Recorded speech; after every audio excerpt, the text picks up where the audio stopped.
All right, let's get started. Let me see something real quick. Okay, all right.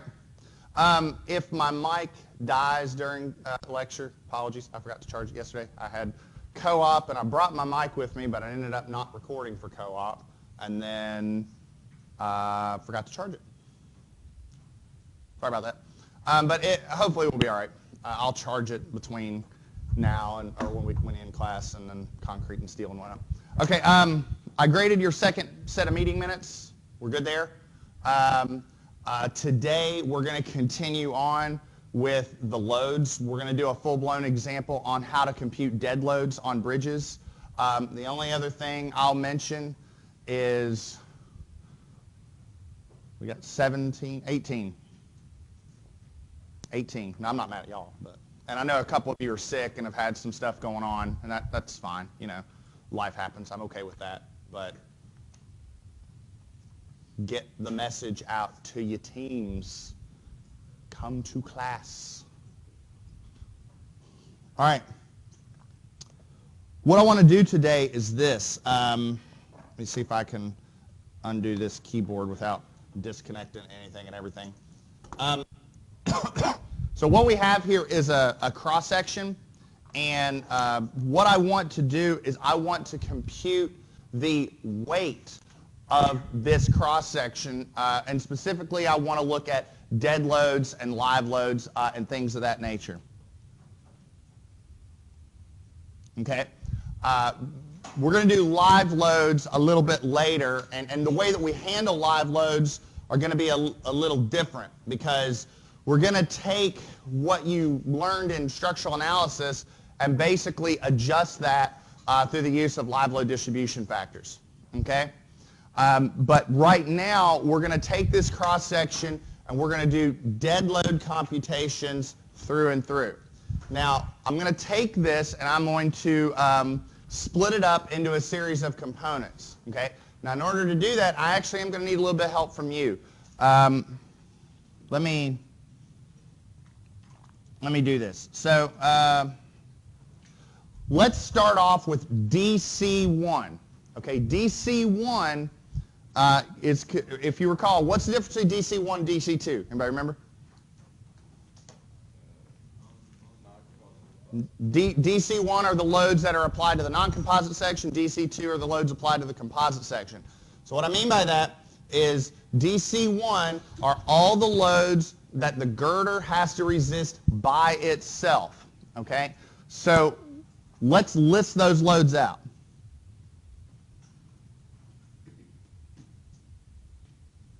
Okay? So we're going to have, first off, the girder self-weight.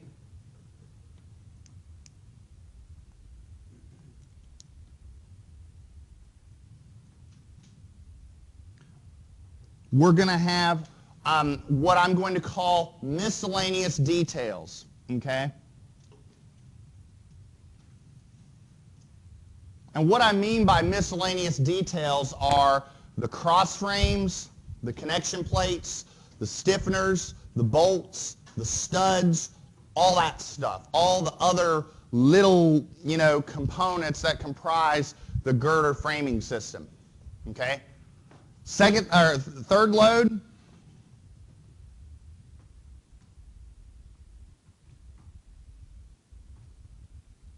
is the forms, the SIP formwork. Okay? The formwork that goes in between your interior girders. We call that stay in place because it stays there. Okay? Some states, to be honest, are a little hesitant to use SIP formwork. Some are fine with it. West Virginia is actually one of those states that's all right with SIP formwork. I tend to advocate it more often than not just because it's a lot easier to deal with than erecting temporary formwork, casting your deck and having to rip it out. It's a lot more labor intensive, a lot more money. So there's that. 4, the slab itself. Okay? 5, we have the fillet. And by the fillet, I mean this little ribbon of concrete between the girder and the girder in the slab, that little bit right there. 6, we have the overhang taper. So what's going on with the overhang taper is when you form your overhang, you are always going to use temporary formwork. That formwork's going to be put on, and it's going to you're going to cast your deck, and then it's going to be ripped off. And typically, how many of you have ever been on a bridge construction site, or you've been driving down the road and you see these sort of like overhang brackets on the edge of the girder? How many of you have seen that? Okay, so what ends up happening a lot of times is, you know, between here and here you can have, let's say, a flat segment, but because of the way the overhang brackets are formed, you get a little bit of like a taper on your deck at the end. And so you get a little bit of extra concrete right here that you have to account for. Okay, and so that's what we're calling the overhang taper. Sound good? Now, those are the DC1 loads. What about DC2?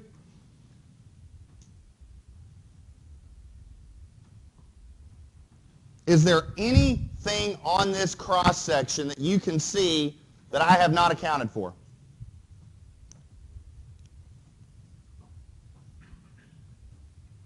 I'm going to take a look at it, and what am I not listing?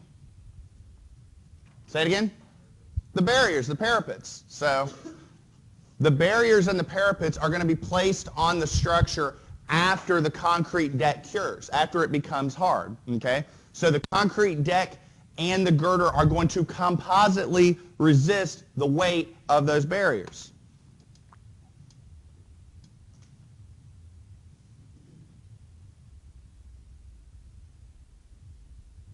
Okay? So there's really only, for this structure, there's only one DC2 load that we're going to have to consider, and that's the weight of the barrier or the parapet. As for DW,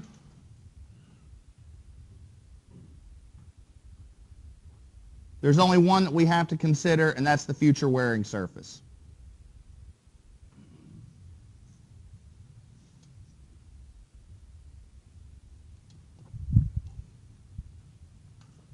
Everybody okay with this? All right. Excuse me. It stands for so it's dead weight, and we're talking about future wearing surfaces. So there's not really like a lot of times there's not a nice abbreviation, because DC stands for dead load of components and non-structural attachments. So that's where the DC comes in, but it's kind of wordy. So, and DW stands for dead load of future wearing surfaces and utilities. So if you had lights on it, if you had a stormwater, pipe on it or something like that, that would be a DW load. Yes. Everybody good? All right, let's take each of these one at a time. So let's start off with the DC1.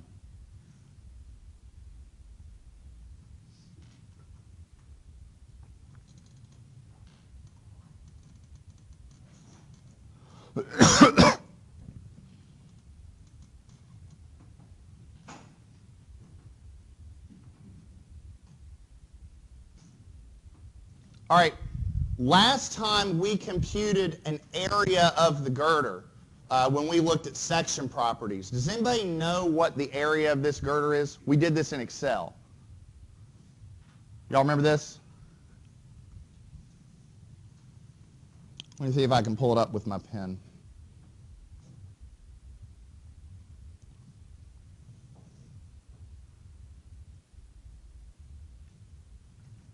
Oh. Once it decides to open. There we go. Remember this? Remember we had, the top flange was 14 by 3/4. We had a web that was 42 and 7/16. We had a bottom flange 16, 1 1/4. Y'all remember that? So the area of the girder, we took that as 48.875 square inches. And that's just that times that, plus that times that, plus that times that. Sound good? All right.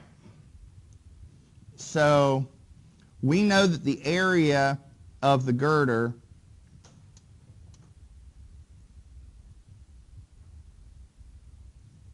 is 48.875 square inches.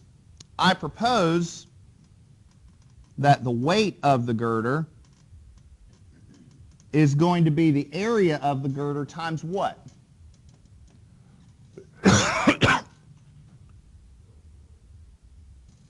Well, that'll give you the volume, but remember, we did this in concrete design for those of you that have already had it. How do we determine the weight of a girder? We take the cross-sectional area and multiply it by what? The unit weight, right?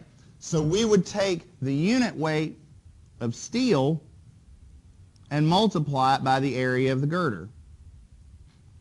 Okay? So that's going to be, hold on, remind me, what's the unit weight of steel?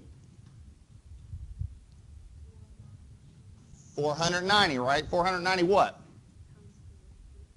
490 pounds per cubic foot. And that's multiplied by 48.875 square inches. Anybody got a problem with that? You should. Divide by what?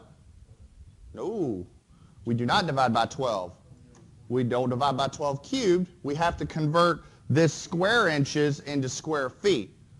So it's not 12, and it's not 12 cubed, it's 12 squared, 144, because 1 square foot equals 144 square inches. So that and that will cancel.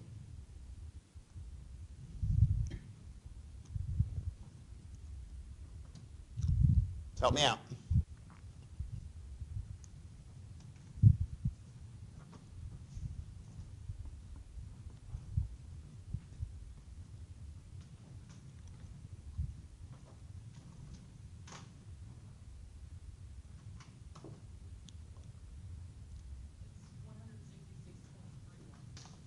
166.3, and what are the units going to be?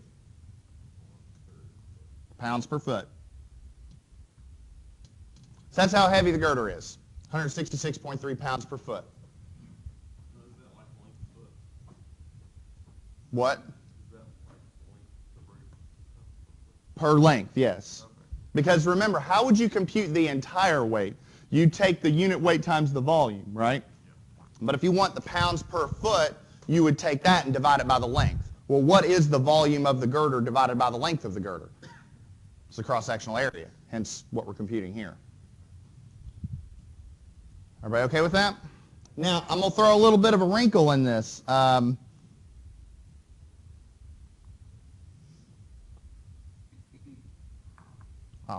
come on.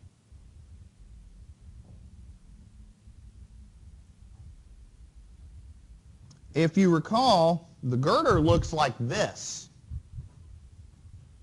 We computed the cross-sectional area of this section, but what about the cross-sectional area of this section? This section's bigger, right? So how would you handle that? Like, how would you handle a girder that has transitions, where the girder is bigger in one section and smaller in another? How do you compute the weight of that girder?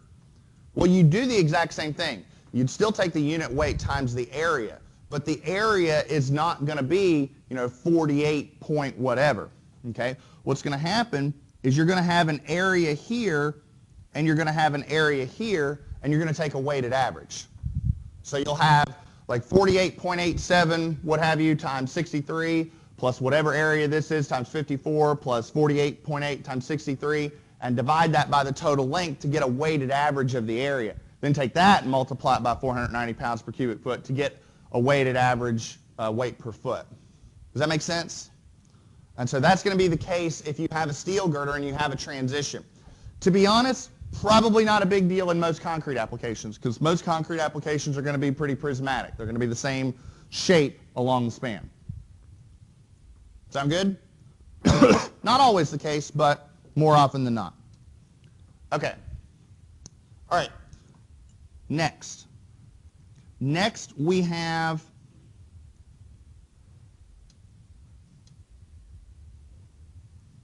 the miscellaneous details.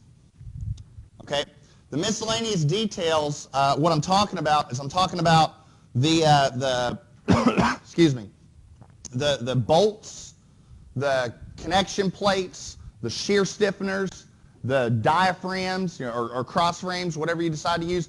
all those little details that comprise the rest of the superstructure. Okay?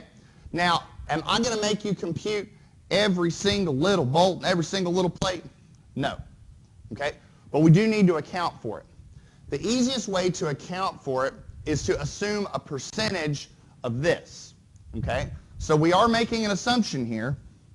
But what I'm going to do is this. I'm going to assume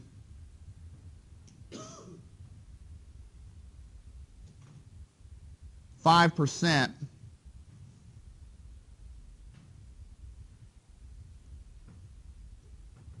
of the girder weight. In other words, the weight of the miscellaneous details is going to be 5% of the weight of the girder. So what is that? We'll say to 1 decimal place, just keep it simple.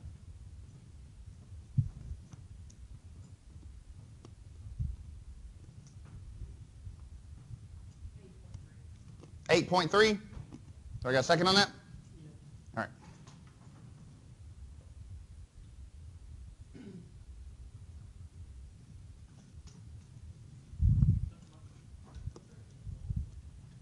What do you mean? Because look, we need loads in order to determine moments and shears. We need those moments and shears to be able to compare against the resistance. So if the resistance is greater than or equal to the loads, then we know we're good. If not, we need to iterate the size of our girder. These are good questions, but is everybody okay with this? All right. Sound good? All right. Next step.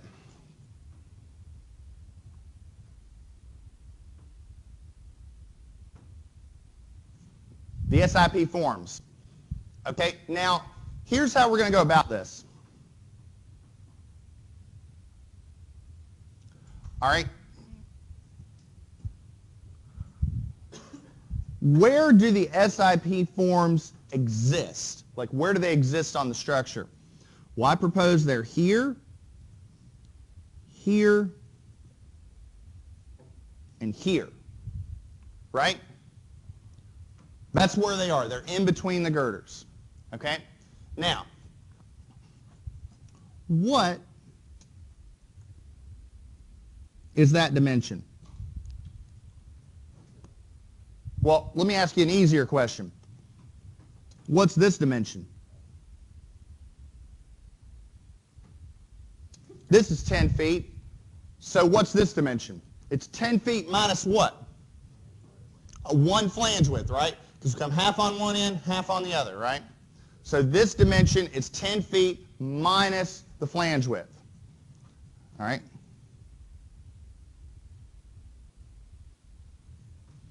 Everybody okay with that?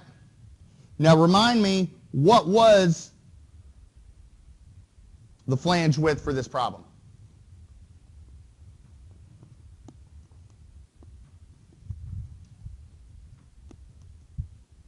Now we just looked at it.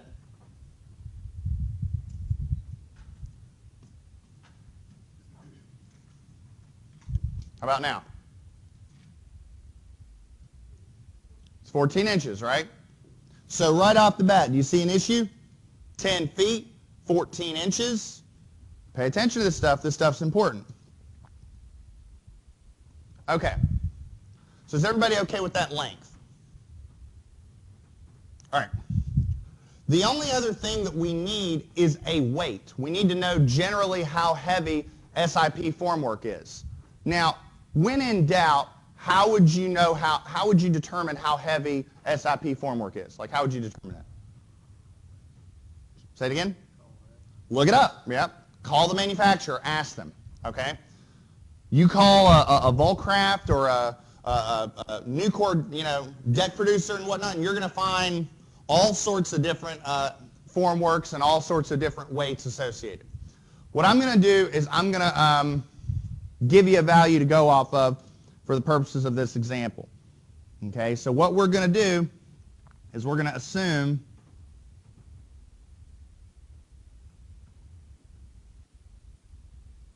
£15 per square foot. All right, so you got those metal deck pans between the girders. I'm going to assume they weigh 15 pounds per square foot. To be honest, that's a pretty heavy value. That's pretty up there. But it's conservative, so it's on the upper end. Okay, so here's how we're going to go about this computation. Okay, and I want you to pay attention. All right, so we got the weight of SIP formwork. All right, so here's how we're going to do this. We're going to have 15 pounds per square foot. Okay. Then what we're going to do is we're going to multiply it by that length. Okay, and so what was that length? It was 10 feet minus the flange width, right? You can do this however you want. What I'm going to do is this. I'm going to say 120 inches minus 14 inches, and then I'm going to convert that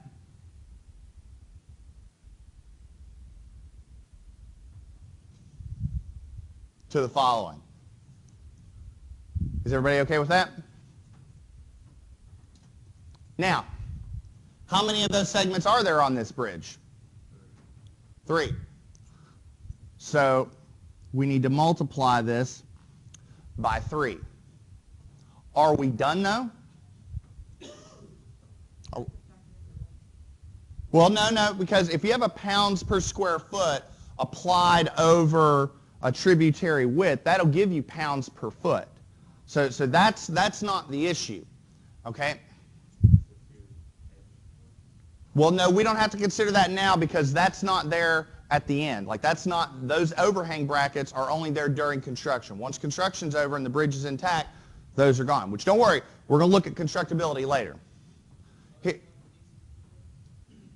No, because they're only temporary during construction.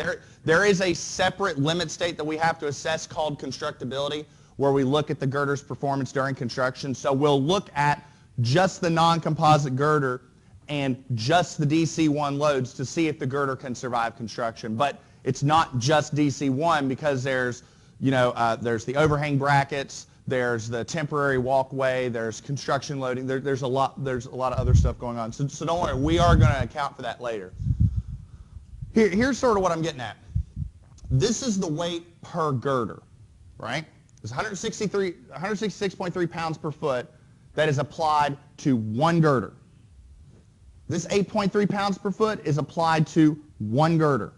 This, however, I took 15 pounds per square foot, times that width, times 3, that's the total amount of PSF on the entire bridge. That's on the entire bridge. How many girders are on there? 4. I need to take this and I need to divide it by 4. Because 15 pounds per square foot, let me scroll up a bit because I want to make sure everybody sees what's going on. 15 pounds per square foot times this width times 3 is all the PSF, or is all the formwork on the entire bridge. But how much goes to each girder? Well, I need to take that and divide it by 4. Okay? Is everybody okay with that?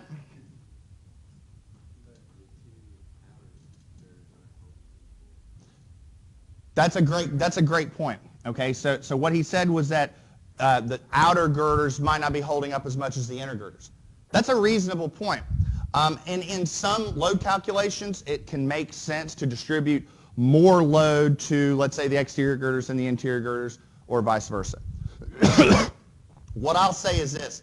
If you have a bridge that has like 4 beams or 5 beams or a relatively small number of beams, you can just easily say we'll just assume equal distribution. But if you have a bridge that's like a highway overpass and it has like 12 beams or 14 beams, yeah, you probably need to be taking care of how you distribute loads from beam to beam. And the real tricky one, the one you really got to watch out for, is your jersey barriers, your parapets. Because what we're going to do is we're going to assume that those are equally distributed to all the girders. But if you had a bridge that had like 14 beams or a large number of beams, I would probably only distribute those to the ones on the outside, like maybe the exterior girder and the next one in. And then the interior girders, we'll assume they don't have to worry about it.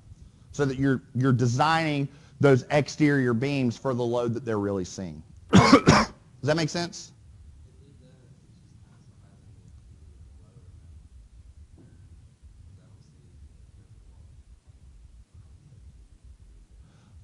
Well, typically in bridge engineering, when you have parapets, you assume that you distribute those to the exterior beams and then to the next one in. And so if you only have 4 beams or 5 beams, you might as well just equally distribute it all over the place. Because one thing about bridge behavior that's a little different sometimes from building behavior is it's not fully two-dimensional. You know, those loads get distributed not just this way, but this way as well. And that can be kind of complicated. And so a lot of times in bridge engineering, we just use a simpler approach to make things easy. Let me say one other thing. In deck design, there's a couple different ways that you can go about deck design. One of them is the empirical method, and one of them is the traditional method. Now, the traditional method is probably what you all are most familiar with from concrete design. Remember how in concrete design, when we wanted to design a slab, we would assume a 12-inch strip, and then we would design the slab, and whatever reinforcement we would get in that slab, we would just repeat it. And that would be how we design the deck. Well, that is a way that you can design concrete decks in bridges.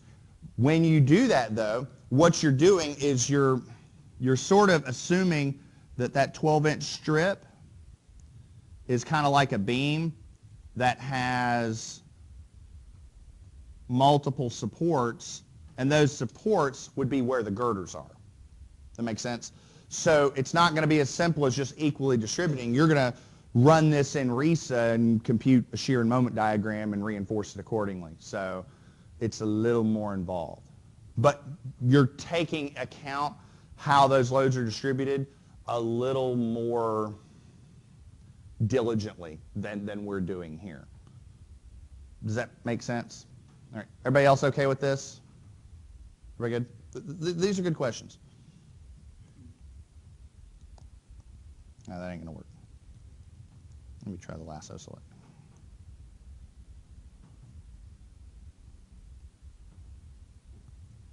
Oh, come on. Me and computers. All right. Does anybody have an answer on this one? Say it again. 99.3. So we'll call it 99.4. Pounds per foot? Do I have a second on that? All right. Okay. The next one is the slab. Okay. Now, when I'm talking about the slab, what I'm talking about is that rectangular width from end to end. So how wide is the slab from end to end?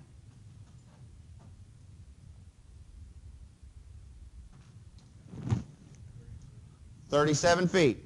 Now, how thick is it?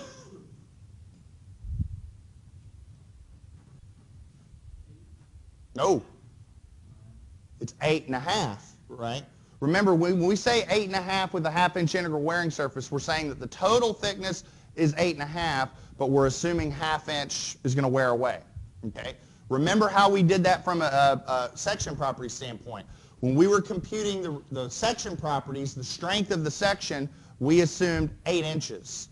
But we're not doing that now. Here, we're trying to figure out how heavy it's going to be. And if we're trying to figure out how heavy it's going to be, we assume 8.5. Because it still has to be able to resist all of that weight. That's for like your asphalt or concrete overlay. We're getting there. We're getting there. I promise. So we have 8.5 inches. Okay, I'm going to go ahead and convert that. All right. We have 37 feet. So that's the area, right? Now you tell me, what do I do? What do I multiply this by? The unit weight of concrete. What's the unit weight of reinforced concrete? Where are we going to take that to be? 150. 150 pounds per cubic foot.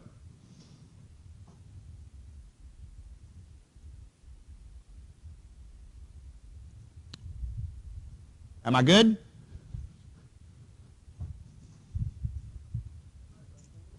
There you go. Divide by 4, because this is the total weight of the slab. Okay? We need to take this and divide it by 4. And so what does that come out to be? see if I can do better than that. 982.8 pounds per foot.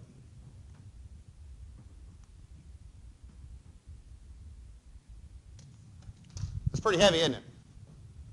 That's one of the things about bridge engineering. The loads, they get jacked up pretty quickly. You have some pretty high moments and shears in bridge engineering. Much more compared to what you see in buildings. Much more.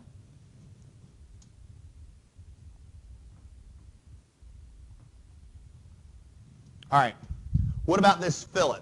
Okay, so what I'm talking about with the fillet is, let me see if I can draw this out a bit.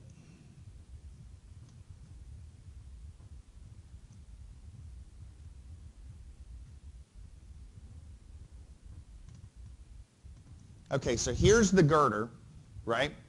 Now remind me, what is this dimension right here? What's that? That's 2 inches. Because what do we call that? The haunch. Okay? Now, what is the thickness of the top flange?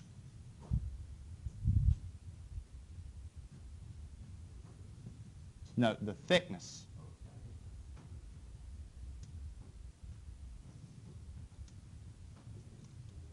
Well, that's a great point. It depends, okay?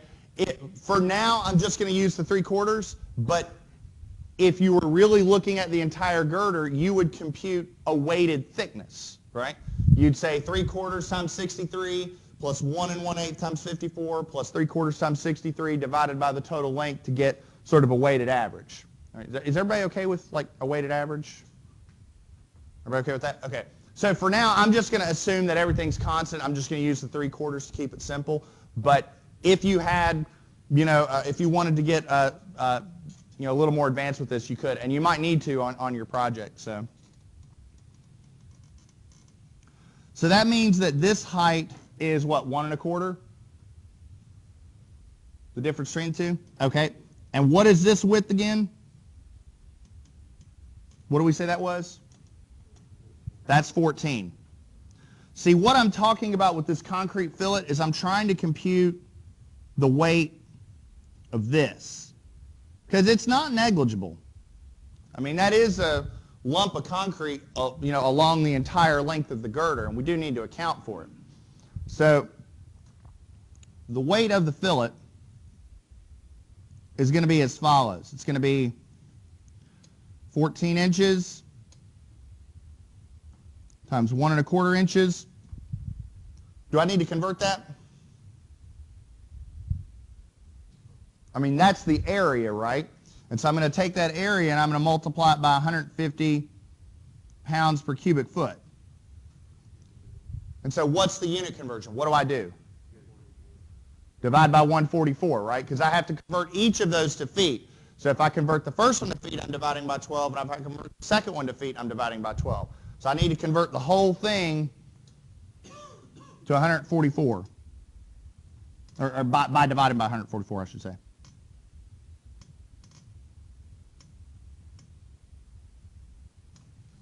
Do I need to divide by 4 here?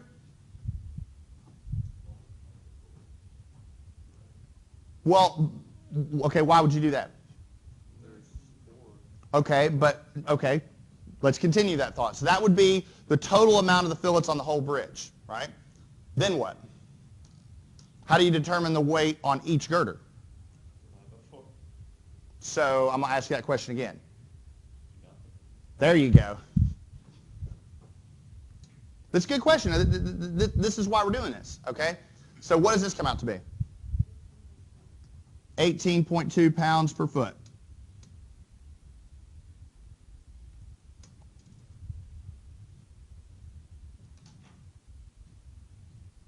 Everybody good? Can you talk about why we distinguish the fillet from the haunch and why it's just all one thing? Okay, the reason why is this, okay? Ultimately, what I want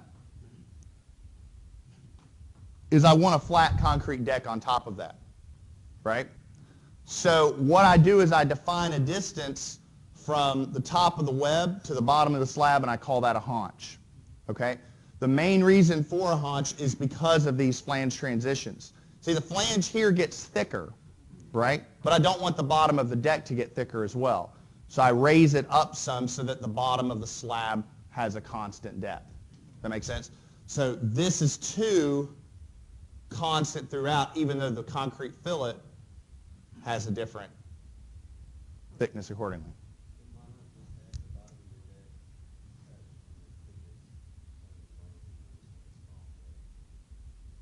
Well, keep in mind, that's 2 inches, right? So we're only talking about 7/8 of an inch. We're not talking about a lot, okay? So that would be my first point. And my second point is a lot of times these dimensions are dictated by prefabricated formwork elements. So you're buying it and it's already set up that way. You're gonna, fabricate a unique, piece of formwork for like 1/2 inch. I mean, no, it's a reasonable question. So, honestly, there have been instances where owner agencies will want to just embed the top flange in the slab. I don't really like that. I don't think you get an economical design out of it. You'd be surprised how much capacity you can get by just extending that moment arm just a little bit, just raising that slab just a little bit higher. You'd be surprised. This is good stuff, though. Any other questions?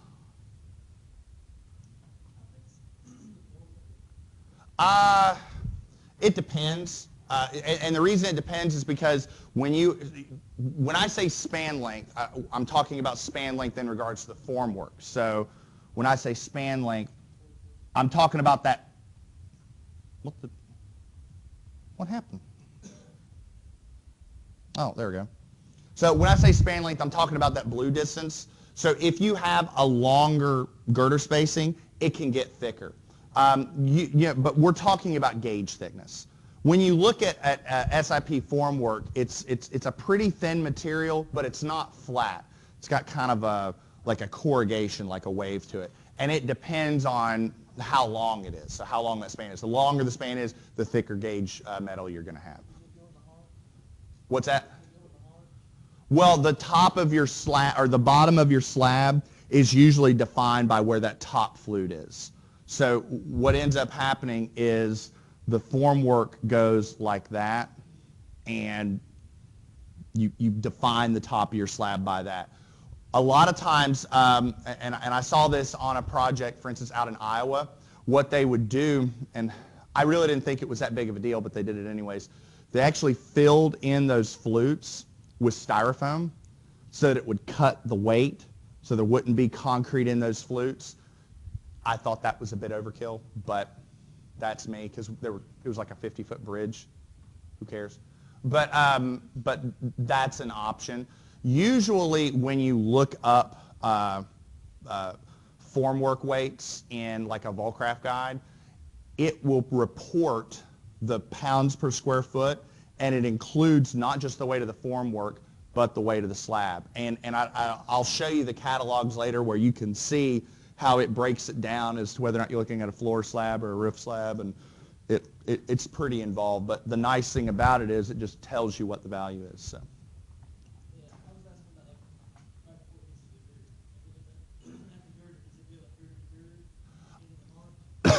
like Okay, so, this is going to test my art skills. I'm going to do my best. I'm going to do my best. Okay, so typically what it looks like is this. Okay, so here's the girder. This is a good question. Okay, and so here's your formwork, right? Okay, and if you look at it this way, this is how the corrugations go. So they go this way. Okay, but usually what happens is, and I'm really not good at this, but right here they sort of take the end of the formwork and they crimp it. So you can kind of see on the end how it's corrugated, but then it's sort of folded in. Okay, and then what'll happen is there'll be a little like angle attachment here that's sort of welded on here, and then the formwork sets down, and so you get your fillet from that little gap. Then the concrete goes up. Does that make sense? My artwork's horrible. I apologize. It's hard to draw.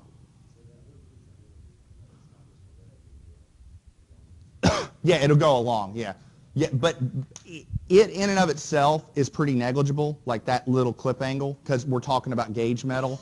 But if you take that clip angle with the formwork and all the strapping, that's where I'm saying that 15 pounds per square foot. It's a little bit on the upper end, but you can kind of assume that it takes into account all that little miscellaneous details associated with the formwork. That's a good question. It really is. Yes, yes. See, here's another thing. When you have a bridge that has really, really wide girder spacing, and honestly, this would be the case probably even with a bridge like this, like what we're looking at, not only do you want, or might you need a haunch to assume you have a constant, deck thickness or a constant depth at the bottom of the slab, but there's also something else going on, and we can very easily neglect it for the purposes of weight calculations, but usually your bridge deck is not flat. Usually it's got a crown. Now, why would a bridge deck have a crown? Water, right?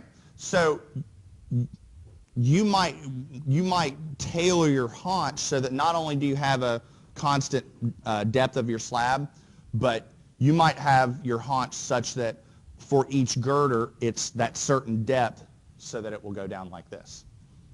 So that is another facet to consider. We really don't need to consider it for loads. I mean, we're talking about a 2% slope over 30 feet. It's pretty negligible. So this is good stuff, though. I really like this. 2% is pretty common. 2% is pretty common. Let me say this. I would check your DOH Bridge Design Manual to see if there's any differences, but 2% is pretty common. Well, she's going first. Yeah. With the shear studs being cleaned up in the miscellaneous details? Yes, yes. And shear stud layout is something we'll design at the very end, because usually when you're designing shear stud or you're proportioning shear stud layouts, your girder is already configured. You know what your top flange is going to be. You know what your web's going to be. You know if you need any shear stiffeners along the girder. The stud design is usually one of the last things that you do. Typically, with stud spacings, you are going to use some increments. So if, like, let's say here's your girder. Like, let's say your girder's from here to here. Okay, the key word is shear studs. So it's a lot like it behaves according to your shear diagram. So what ends up happening is you have like more shear studs here than you do here. So you might use something like 6-inch spacing here, and then 9 or 12-inch spacing here, and then 6-inch spacing there. So usually what you're doing is you're using your shear demand and a little bit of common sense to come up with a shear stud pattern that makes sense. But that's usually what's going on. One thing I will say, if you compare the number of shear studs in a bridge versus the number of shear studs in a building, there are shear studs everywhere on a bridge. There are buku amount of studs. You'll have 3 per row, and you'll have like 100 rows along a given one girder. So I mean, you can have thousands of studs on a bridge easily. So that's just the nature of the game because of fatigue. So.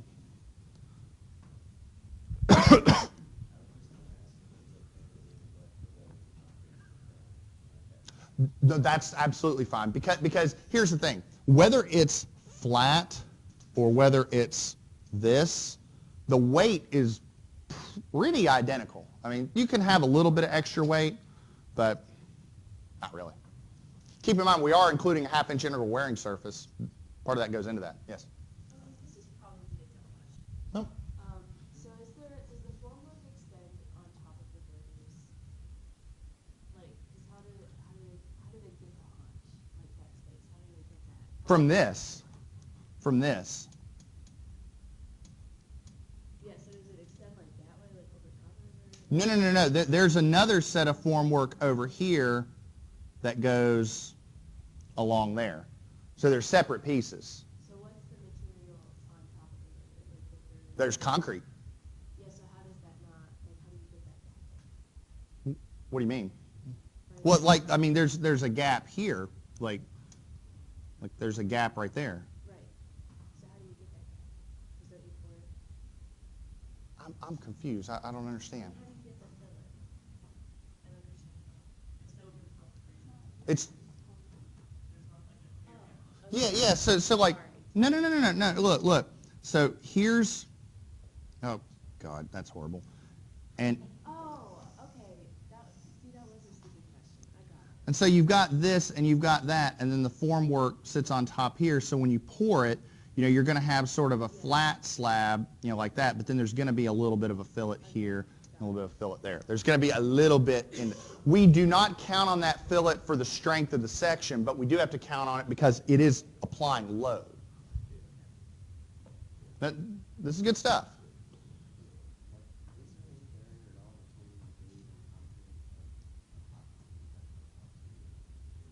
No. Well, that's where the shear studs come into play. Remember, the top of the top flange of the beam is going to have these shear studs welded on top that are going to lock the concrete and the steel together. So that's not going to be an issue. These are good questions. This is good stuff. Any other questions about bridge construction? No, this is good. No. No, but I mean, I guess you could use 145, but I just wouldn't. I'd just go with 150. But no. Actually, though, let me say this. It's possible that you might have a rebar chair or two sticking there. Do you know what a rebar chair is? So usually they're either made of plastic or little coiled up pieces of wire, but basically, so you've got your deck. So your deck is, 8 inches thick. Let's say 8 inches thick. You're going to have a mat of reinforcement, and that mat of reinforcement is going to need to be suspended in the concrete. Like, it's not going to be sitting on the floor. It's going to be up some. Like, remember in reinforced concrete design, you'd have a beam that was like 24 inches deep, but the rebar was like, it was 21 inches from the top to where the rebar is. So how did you get the rebar floating 3 inches, up? You'd use these little rebar chairs. So inside the formwork, usually there are little pieces of plastic, or it's like a little coiled up piece of wire where the rebar sits down on. So you might have like a rebar chair there. I mean, keep in mind, you got a bunch of construction workers out there that are laying out a mat of steel. So that's possible. Probably, hopefully, that's not done very much. But for simplicity, we just go with 150. So, I mean, you could go with 145, but I wouldn't. No. We don't count on it for structural capacity at all. We just count on it for weight. Any other questions? To be continued. We'll continue this on Monday.